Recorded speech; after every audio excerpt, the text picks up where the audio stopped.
দেখো, এফসি গোয়ার coach Manuel Marcos Roca তিনি আজকে কার মুখ দেখে উঠেছিলেন সিরিয়াসলি জানি না, তবে অবশ্যই তিনি ম্যাচের শুরুতে যে ভয়টা পেয়েছিলেন, যে কোনো কোচই পাবে, সেটা ম্যাচের শেষে তিনি বুঝতে পেরেছিলেন যে এটা সাপে বর হয়ে গেল। কারণ ম্যাচ শুরু হওয়ার কিছুক্ষণ আগে আমরা জানতে পারি যে আরমান্দো সাদিকু এই ম্যাচটাতে থাকছে না, তার সামান্য নিগল রয়েছে, একটা হালকা নক রয়েছে, সেই কারণে তাকে রিস্ক নিয়ে নামানো হবে না এবং তার পরিবর্তে বোরহা হেরেরা স্টার্ট করতে চলেছে। যে বোরহা হেরেরার আরমান্দো সাদিকু থাকলে স্টার্ট করার কোনো রকম চান্স ছিল না, কারণ যে ফরমেশনে রোকা আজকে টিমটা সাজিয়েছিলেন সেখানে কিন্তু বোরহা পরিবর্তন প্লেয়ার হিসেবে আসতো, এটা আগে থেকে একটা আভাস পাওয়া যাচ্ছিল। কিন্তু সেই প্লেয়ারটাই দেখা গেল যে 90 মিনিটের শেষে গোটা ইস্টবেঙ্গল জনতাকে মোটামুটি চুপ করিয়ে দিল প্রাক্তন ক্লাবের বিরুদ্ধে হ্যাট্রিক। দেখো, আমাদের আইএসএল আমরা দেখেছি যে বহু প্লেয়ার রয়েছে, গত 10-11 বছর ধরে যা দেখছি যে বহু প্লেয়ার রয়েছে তারা তাদের প্রাক্তন ক্লাবের বিরুদ্ধে গোল করে, ভাইটাল মুমেন্টে গোল করেছে, সেমিফাইনাল, ফাইনাল, একদম সব থেকে যে ক্রিটিক্যাল গোলটা সেই গোলটাও করেছে প্রাক্তন ক্লাবের বিরুদ্ধে। কেউ সেলিব্রেট করেছে, কেউ করেনি, ঠিক আছে, সেটা তাদের ব্যাপার। কিন্তু এই ধরনের হ্যাট্রিক এবং রিমার্কেবল হ্যাট্রিক, প্রায় একার হাতে নিজের এক্স টিমকে হারিয়ে দেওয়া এতটা কিন্তু ইজি ব্যাপার না। এবং এই ক্ষেত্রে অবশ্যই ইস্টবেঙ্গল জনতাকে হয়তো রেজাল্টের ভিত্তিতে চুপ করিয়েছে, কিন্তু ইস্টবেঙ্গল জনতা মাঠের মধ্যে চুপ ছিল না। যে মুহূর্ত থেকে এটা পরিষ্কার হয়ে যায় যে এই ম্যাচটা ইস্টবেঙ্গল হারছে, যাই হয়ে যাক না কেন, 3-1 যখন থেকে হয়ে যায়, বোরহার হ্যাট্রিকটা এসে যায় এবং একটা ভীষণ বড় উলাট পুরাণ আসছি সেই প্রসঙ্গ নিয়ে, বহু কিছু পুরনো কথা তো শেয়ার করতে হবে। তখন থেকেই কিন্তু ইস্টবেঙ্গল জনতা চিৎকার করতে শুরু করে দেয় যে go back Carlos, go back. তো জাস্ট কয়েক মাসের ব্যবধান, তারপরে কিন্তু পুরো ছবি বদলে গেছে। This is Kolkata football. এর থেকে বড় জিনিস আর কিছু হতে পারে না, কারণ যে লোকটা জাস্ট কয়েক মাস আগেই বছরের একদম শুরুতে ইস্টবেঙ্গলকে 12 বছর পর একটা ন্যাশনাল লেভেলে ট্রফি এনে দিয়েছিলেন, সেই মানুষটাকে, সেই কোচটাকে কিন্তু আজকে ইস্টবেঙ্গল জনতা পছন্দ করছেন এবং তার ভ্যালিড রিজনসও রয়েছে। প্রত্যেকটা বিষয় নিয়ে কথা বলবো, ম্যাচ নিয়ে অবশ্যই ডেফিনেটলি ডিটেলসে কথা বলবো। প্রথম কথা অবশ্যই দুটো টিমের স্টার্টিং 11। ইস্টবেঙ্গলের স্টার্টিং 11-এ বেশ কিছু চমক ছিল। আমি কালকে সিরিয়াসলি জানতাম না যে দিমিত্রিয়স ডিয়ামান্টাকোস তাকে রেস্ট দেওয়া হবে বলে, তার ইঞ্জুরিটা নিয়ে খুব একটা রিস্ক নেওয়া হবে না বলে। সাউল ক্রেসপোর চোট রয়েছে, মোহাম্মদ রাকিবেরও চোট রয়েছে। তবে অবশ্যই যে স্টার্টিং 11টা নেমেছিল সেটা কোয়াইট ইমপ্রেসিভ ছিল। যেমন সৌভিক চক্রবর্তীকে আমরা বহু দিন মাস পর আমরা রাইট ব্যাকে খেলতে দেখলাম। লাস্ট সৌভিক চক্রবর্তীকে রাইট ব্যাকে যে কোচ ইউজ করেছিলেন, আজকে সেই কোচ কিন্তু এফসি গোয়ার ডাগ আউটে ছিলেন, সেই ম্যানুয়েল মার্কোস রোকা। তার পাশাপাশি আমরা দেখলাম যে হেক্টর ইউজ থেকে সেন্ট্রাল ডিফেন্সিভ মিডফিল্ডে অপারেট করতে, এবং মোটামুটি ভালো, আমি খুব ভালো বলবো না, আসছি প্লেয়ার ধরে ধরে প্রসঙ্গেতে। এবং অবশ্যই তার থেকেও বড় একটা জায়গা যে মাদি তালালের ওপর, যেটা কালকেই বলেছিলাম যে ভীষণ বড় একটা ওয়ার্কলোড কিন্তু কার্লোস কোয়াদ্রা তিনি দিয়েছিলেন। এবং তার পাশাপাশি কালকের ভিডিওতে বলা আমার যেটা খুব হার্ড একটা প্রেডিকশন ছিল যে আমি যতটুকু ফুটবল বুঝি সেখান থেকে খুব ডেফিনেটলি চাইবো যে দেবজিৎ মজুমদার স্টার্ট করুক। অন্ততপক্ষে দুটো ম্যাচে প্রভসুকানের পারফরমেন্স দেখে যা হয়েছে সেখান থেকে দেবজিৎ স্টার্ট করুক, এবং গোলগুলো কনসিড করার ক্ষেত্রে দেবজিতের থেকে অনেক বেশি করে ভুল কেন ডিফেন্ডারদের ছিল, ইন ডিটেলসে অবশ্যই কথা বলবো। উল্টো দিকে গোয়ার, যেটা আগেই বললাম যে আরমান্দো সাদিকু ছাড়া বাকি টিমটা মোটামুটি রেগুলার বেসিসে তারা স্টার্ট করছে এবং টিমে প্রচুর অপশনস রয়েছে, ভ্যালুয়েবল কিছু প্লেয়ার্স রয়েছে, ভার্সেটাইল কিছু প্লেয়ার্স রয়েছে, এবং অবশ্যই তার পাশাপাশি আজকে বোরহা হেরেরার ইনক্লুশনটা ভীষণভাবে কিন্তু ম্যাচের যে পুরো ক্যারেক্টার রয়েছে, ম্যাচের যে স্কোর লাইন এবং মোটামুটি দুটো টিমের আপাতত যা পরিস্থিতি সবটাকেই কিন্তু চেঞ্জ করে দিয়ে গেল। কালকেই বলেছিলাম যে প্রথম দুটো ম্যাচ হয়ে গেছে, দুটো টিম কিন্তু জয় পায়নি, একটা টিম 0 পয়েন্টে নামবে, একটা টিম 1 পয়েন্টে নামবে। তো দুটো টিমের কাছে কিন্তু খিদে থাকবে, তারা জিততে চাইবে ম্যাচ, এবং শেষ অবধি সেই খেলা কিন্তু আমরা দেখেছি। খুব খারাপ খেলা দেখেছি, এক পেশে খেলা দেখেছি, একা গোয়া ইস্টবেঙ্গলকে হারিয়ে গেল, এরকম খেলাও কিন্তু দেখিনি। পজিটিভ পয়েন্ট যা কিছু রয়েছে অবশ্যই কথা বলবো। দেখো, পরিষ্কারভাবে যদি পজিশন ওয়াইজ বলি তাহলে ইস্টবেঙ্গলের গোলকিপিং পজিশন আজকে সেই মতো ভালনারেবল লাগেনি। বেশ কিছু ভাইটাল সেভ আমরা দেবজিতের হাত থেকে দেখেছি, কিন্তু এটাও মাথায় রাখতে হবে যে তোমার যদি ডিফেন্স লাইন এত পুয়ার হয়, যদি ডিফেন্ডারদের মধ্যে কমিউনিকেশনের এত অভাব থাকে, যদি ফ্রিকুয়েন্ট ডিফেন্ডার চেঞ্জ হয় স্টার্টিং 11-এ, তাহলে কিন্তু এই ধরনের আলটিমেট রেজাল্ট আসতে বাধ্য।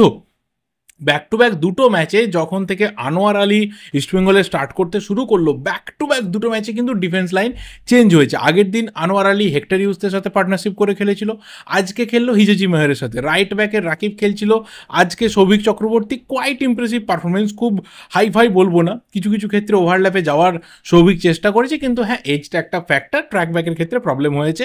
এবং মার্ক জোতান পুইয়া অনেক ইম্প্রুভমেন্ট দরকার, ইয়াং প্লেয়ার, কোয়ালিটি প্লেয়ার, কিন্তু এত পরিমাণে স্পেস ছেড়ে রাখছিল যে সেটা কিন্তু ডিফেন্সকে পুরো এক্সপোজ করে দিচ্ছিল। প্রথম গোলটা যে জায়গাতে হয়, এটা পরিষ্কারভাবে কিন্তু ওপেন স্পেস থেকে গোলটা বোরহা করে যায়, এবং যেখান থেকে বরিস অ্যাকচুয়ালি বলটা বাড়ায় ওখান থেকেই পরিষ্কার হয়ে গেছিলো যে অ্যাকচুয়ালি গোলটা হচ্ছে। দ্বিতীয় গোলটার ক্ষেত্রে আমি সিরিয়াসলি বলতে চাই যে হিজেজি মেহের হয়তো কেরিয়ারের সব থেকে বাজে একটা ম্যাচ খেলেছে আজকে। যে জায়গা থেকে বলটা লুজ করেছে, ও হয়তো ভেবেছিল বলটা রোল করে বাইরে বেরিয়ে যাবে এবং মোটামুটি গোলকিকটা আর্ন করবে। আমি জানি না, একজন সিনিয়র ডিফেন্ডার, ইন্ডিয়ান ফুটবলে হয়ে গেল, একটা বছর প্লাস হয়ে গেল, খুব ভালো করে জানে যে আজকের ম্যাচের গুরুত্ব কী ছিল, এবং জানে যে বরিস শুরু থেকে কতটা ট্রাভেল দিচ্ছিল। তো সেই জায়গাতে এতটা আগে থেকে কাভারিংয়ের খুব একটা দরকার ছিল না, এবং সেখানে মিস্টেকটা থেকে অবশ্যই বরিস কিন্তু ফায়দাটা নিয়েছে। এবং যদি বলি যে তারপর ম্যাচের যে চরিত্র পরিবর্তন হয়েছে, ইস্টবেঙ্গল প্রচুর পরিমাণে অ্যাটাকে গেছে, যে সমস্ত প্লেয়ারকে একটু ইনঅ্যাক্টিভ লাগছিল তারা অনেক বেশি করে অ্যাক্টিভ হতে শুরু করলো, যেমন মাহেশ এবং নন্দা, দুটো উইং কিন্তু অ্যাক্টিভ হতে শুরু করে।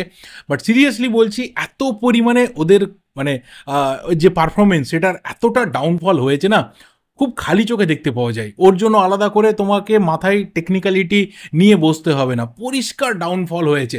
এবং তার থেকেও একটা বড় ব্যাপার, গোলগুলোর থেকেও যে বিষয়টা নিয়ে আমার বলা দরকার ইস্টবেঙ্গলের পুরো টিমটার ক্ষেত্রে, যেটা নিয়ে প্রথম দিন থেকে বলে আসছি, যদি কেউ একদম ফার্স্ট ভিডিওতে ফিরে যাও তাহলে দেখতে পাবে, যেদিনকে প্রথম ইস্টবেঙ্গলের ম্যাচ ছিল বেঙ্গালুরুর বিরুদ্ধে, সেই দিনকেই বলেছিলাম যে টিমে না প্লেয়ারদের মধ্যে সেই কমিউনিকেশনটা নেই, একটা অভাব দেখা যাচ্ছে। যে যার নিজের মতো করে খেলছে, নিজের একটা ইন্ডিভিজুয়াল ট্যালেন্ট দেখানোর চেষ্টা হচ্ছে। একটা প্রপার কমিউনিকেশন থাকবে, একটা প্রপার টিম বন্ডিং থাকবে, যে আমি টিমের জন্য খেলছি। এখানে দেখা যাচ্ছে যে যে যার নিজের মতো খেলছে। খুব কম সময় হয়েছে, খুব কম কিছু মুমেন্টস হয়েছে যেখানে দেখা গেছে যে ইস্টবেঙ্গল একটা টিম হয়ে খেলছে, ইস্টবেঙ্গল প্লেয়ারদের মধ্যে বন্ডিং রয়েছে খুব কম সময়।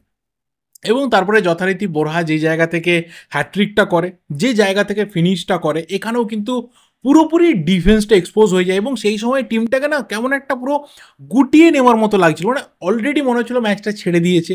ক্লেইটন সিলভা নেমে এসেছে ডিফেন্স করতে, ওখান থেকে বোরহা ওকে কাটায়। যেভাবে হিজেজি মাহেরকে কাটিয়েছে, লাস্ট কবে হিজেজি মাহেরকে ইন্ডিয়ান ফুটবলে এইভাবে কেউ কাটিয়েছে সিরিয়াসলি মনে পড়ছে না। ডার্বিতেও আমি বলবো যে পেত্রাতসের মতো প্লেয়ার, কামিংসের মতো প্লেয়ার এতটা ট্রাভেল দিতে পারেনি যতটা ট্রাভেল আজকে তার এক্স টিমমেট বোরহা হেরেরা তাকে দিয়ে গেল। একসাথে মানে কাঁধে কাঁধ মিলিয়ে এই দুটো প্লেয়ার কিন্তু ইস্টবেঙ্গলকে সুপার কাপ দিয়েছিল আজকের রাইভাল টিমে দুজনে। এবং সেখান থেকে বোরহা দেখিয়ে গেল যে অ্যাকচুয়ালি ওকে ছেড়ে দেওয়াটা কার্লোস কোয়াদ্রাতের কত বড় ভুল সিদ্ধান্ত ছিল। সেই দিনকেও কথা বলেছিলাম, যদি একটু পেছনের দিকে ফিরে যাওয়া যায়, সেদিন অনেকে বলেছিল ভাই কার্লোস কোয়াদ্রাত যেটা দিনের শেষে মনে করছে দ্যাটস দ্য আলটিমেটাম, এর থেকে বড় জিনিস আর কিছু হতে পারে না, ও বোরহা টোরহা যাবে, অনেক কিছু এসে যাবে।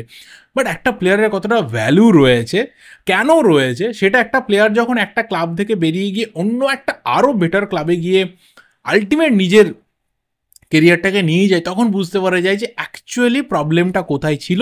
প্রবলেমটা কোচের প্লেয়ারকে ইউজ করা নিয়েছিল। একটা পারফেক্ট ওয়েতে বোরহা হেরেরাকে যে ইউজ করা যায় সেটা কিন্তু অলওয়েজ ম্যানুয়েল মার্কোস রোকা তিনি দেখিয়েছেন। এত পরিমাণে ওর মধ্যে ভার্সেটাইলিটি রয়েছে, ওকে ফলস নাইন খেলানো যায়, ওকে উইং দিয়ে খেলানো যায়, ওকে অ্যাটাকিং মিডে খেলানো যায়, ওকে লেফট চ্যানেল দিয়ে খেলানো যায়, মানে সিরিয়াসলি বলছি আলাদা লেভেলের একটা প্লেয়ার। এবং আজকে হ্যাট্রিক করে জানান দিল যে আলটিমেট ওকে ইস্টবেঙ্গলে ছেড়ে দেওয়াটা বা ওকে কার্লোস কোয়াদ্রাতে ছেড়ে দেওয়াটা বিরাট বড় ভুল সিদ্ধান্ত ছিল। ওই লেভেলের ওয়ার্কলোড নেওয়ার মতো প্লেয়ার কিন্তু ইস্টবেঙ্গলে কম রয়েছে। ক্লেইটন সিলভার এক্সটেনশন নিয়ে সেই দিনও কথা বলেছিলাম, হয়তো সেই দিনকে অনেকের কাছে অপ্রিয় হয়েছিলাম, আমি জানি না, মানে ভবিষ্যতেও হতে পারে, কিন্তু এখন আমি বলবো যে ক্লেইটন সিলভার এক্সটেনশন সিরিয়াসলি খুব একটা এখনও অবধি যুক্তিযুক্ত লাগছে না। ফিট তো দূরের কথা, মানে ঠিকঠাক জায়গাতে ক্লেইটন সিলভার যে পজিশনগুলোতে দাঁড়াতো, পজিশনটা নিত, কোথাও একটা থ্রেট ক্রিয়েট করতো অপোনেন্টের ডিফেন্সের ওপরে, সেই জিনিসটাও দেখতে পাওয়া যাচ্ছে না। এবং তার থেকেও বড় কথা, এই থার্ড গোলটা হওয়ার পর ইস্টবেঙ্গল যেন পুরো খোলস ছেড়ে বেরিয়ে এলো, এই খেলাটা কোথায় ছিল। এই খেলাটা আরও যদি 10টা মিনিট আগে থেকে শুরু হতো, থার্ড গোল তো কনসিড করতে হতো না, ম্যাচটা মিনিমাম ড্র হয়েও কিন্তু শেষ হতে পারতো। যে চেঞ্জগুলো কার্লোস কোয়াদ্রাত করেছেন সেইগুলো অনেকটা ডিলে হয়েছে, এত পরিমাণে ডিলে হয়েছে যে বলার বাকি রাখে না। এবং সেই চেঞ্জগুলোই কিন্তু আলটিমেট ইস্টবেঙ্গলকে ম্যাচের মধ্যে ফেরাতে সক্ষম হলো। কোথাও একটা আবার চান্স তৈরি হয়েছিল যে 3-3 অবধি হয়ে যেতে পারে।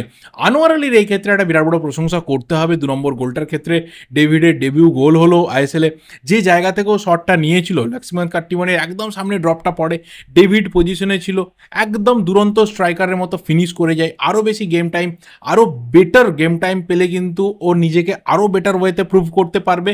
কিন্তু এই মুহূর্তে টিমটার যা সিচুয়েশন হয়ে দাঁড়িয়েছে, আমি জানি না সিরিয়াসলি কোথায় যাবে কার্লোস কোয়াদ্রাতকে নিয়ে আগামী দিনে ইস্টবেঙ্গল কী ভাবনা চিন্তা করবে। টু আর্লি টু সে, কারণ সবেমাত্র আইএসএল শুরু হয়েছে, এখনও ফিরে আসার সুযোগ রয়েছে।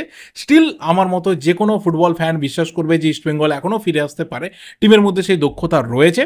এবং তার পাশাপাশি এফসি চ্যালেঞ্জ লিগ রয়েছে, যেখানে ইস্টবেঙ্গল সমর্থকরা অনেক স্বপ্ন দেখে বসে রয়েছে যে আবারও বহু বছর পর, প্রায় 10 বছর পর এশিয়ান কম্পিটিশনে ইস্টবেঙ্গল ফিরছে, অনেক কিছু ভালো হতে পারে। এবং মোটামুটি যে প্রফেসর কোয়াদ্রাতকে কয়েকটা মাস আগেও ইস্টবেঙ্গল জনতা মাথায় তুলে রাখতো, কোথাও একটা আলাদা লেভেলে তৈরি মানে তুলে নিয়ে গেছিল, সেখান থেকে আজকে কিন্তু তাকে শুনতে হচ্ছে go back Carlos, go back. আমি জানি না এরপর আলটিমেট কি আসতে চলেছে, কারণ একটা বিরাট বড় প্ল্যানিং ছিল। যা আগে শোনা গেছিলো যে প্রায় 2027 অবধি নাকি কার্লোস কোয়াদ্রাতের এক্সটেনশন হয়ে গেছে বা হয়ে যাবে, এরকমই কমিটমেন্ট হয়ে রয়েছে। এই সিজনটা শেষ হয়ে যাওয়ার পরেই সেসব কমপ্লিট হয়ে যাবে। সেসব তো অনেক দূরের কথা, মানে ডিসেম্বর পেরিয়ে নতুন বছরে জানুয়ারি মাসের কেকটা ইস্টবেঙ্গলে কাটতে পারবেন কি না কার্লোস কোয়াদ্রাত, অনেক প্রশ্নের মাঝে কিন্তু আপাতত সেটা দাঁড়িয়ে রয়েছে। কিছু প্লেয়ারকে আজকে আমি ভীষণভাবে মিস করছিলাম, মাঠে তারা ছিল মানে জার্সি দেখে, জার্সির পেছনে নাম্বার দেখে হয়তো তাদেরকে চেনা যাচ্ছিল, কিন্তু মিস করছিলাম। যেমন অবশ্যই বলতে হয় জেকসন সিংয়ের কথা, কটা বল পায়ে পেয়েছে, কি করেছে, আমার সিরিয়াসলি মনে পড়ছে না যে জেকসন অ্যাকচুয়ালি কি করেছে। মার্ক জোতানপুইয়া প্রপারলি ইউজডই হয়নি, তার সাথে নন্দকুমার শেখর খুঁজে পাওয়া যায়নি যে কি করেছে। মহেশ অনেকটা বেটার খেলেছে, আগের দিনের থেকে মহেশ অনেক বেটার খেলেছে। ক্লেটন সিলও একইভাবে খুঁজে পাওয়া যাচ্ছিল না। মাদি তালাল অনবদ্য, আরও বেটার, হয়তো আমরা ওর থেকে এক্সপেক্ট করি ও যে লেভেলের প্লেয়ার, বাট যতটুকু ইস্টবেঙ্গল খেলছিল, যতটুকু ইস্টবেঙ্গলের কোথাও ঝাঁঝটা ছিল গোয়ার ওপরে, সেটা কিন্তু ছিল থ্রু মাদি তালাল।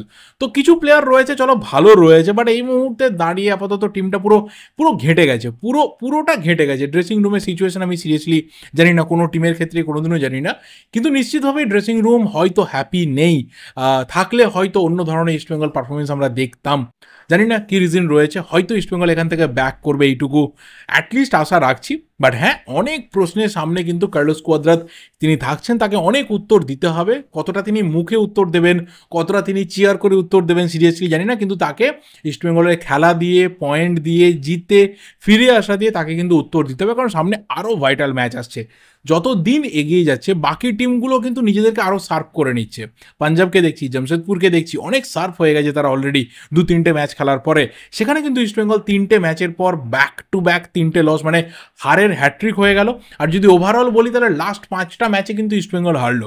ডুরান্ড কাপের সেই ম্যাচ শিলং লাজংয়ের কাছে, তারপরে এফসি চ্যাম্পিয়ন্স লিগ 2 এর কোয়ালিফাইং রাউন্ডের ম্যাচ অল্টিনাসিরের কাছে, এবং তারপরে ব্যাক টু ব্যাক 3টে ম্যাচ কিন্তু 1 গোলের ব্যবধানে ইস্টবেঙ্গল আপাতত পরপর 3টে ম্যাচে হারলো। মানে টোটাল 5টা ম্যাচে কিন্তু ইস্টবেঙ্গলকে আমরা হারতে দেখলাম। এখান থেকে দাঁড়িয়ে কার্লোস কোয়াদ্রাত কীভাবে ব্যাক করেন তার নিজের পিঠ বাঁচানোর জন্য, পুরো ইস্টবেঙ্গলের টিমটাকে বাঁচানোর জন্য, কারণ প্রচুর এক্সপেন্স করেছে ইস্টবেঙ্গল ম্যানেজমেন্ট, এটা বললে মানে এটা ভুললে হবে না আমাদের।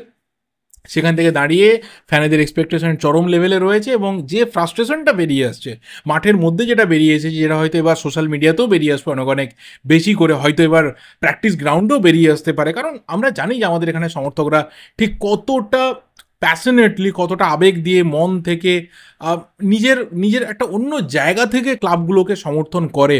তো সেখানে খারাপ পারফরমেন্স হলে, ডাউনফল হলে কিন্তু প্রত্যেকেই কথা বলবে, এবং সেগুলো খুব ভীষণভাবে যুক্তিগ্রাহ্য। তো বাস দেখা যাক আলটিমেট কি হয়। ইস্টবেঙ্গলের এই লসটা কিন্তু অনেকের চোখ খুলে দিয়ে গেল যে অনেক কিছুই মাঠের বাইরে হলে মাঠের ভেতরটা কিন্তু এখনও খুব একটা বদলায়নি ইস্টবেঙ্গলের ক্ষেত্রে। ফাইনালি দেখা যাক কার হাতে পড়ে বা কার হাতে ধরে আপাতত ইস্টবেঙ্গল নতুন করে রাস্তা খুঁজে পায়, ভালো কিছু রাস্তা দেখতে পাই। সেই আশাতে আমরা থাকলাম, বাকিটা সময়ই কথা বলবে। এই ভিডিওটা এই অবধি, ভালো লাগলে লাইক করো, শেয়ার করো, যা যা ওপিনিয়ন্স রয়েছে কমেন্ট করে থাকো, আর যদি কিছু পয়েন্ট মিস করে গিয়ে থাকি তাহলে অবশ্যই ধরিয়ে দিও। দেখা হবে পরের ভিডিওতে। Till then subscribe the channel যদি নতুন হয়ে থাকো। Thank you, good bye and good night.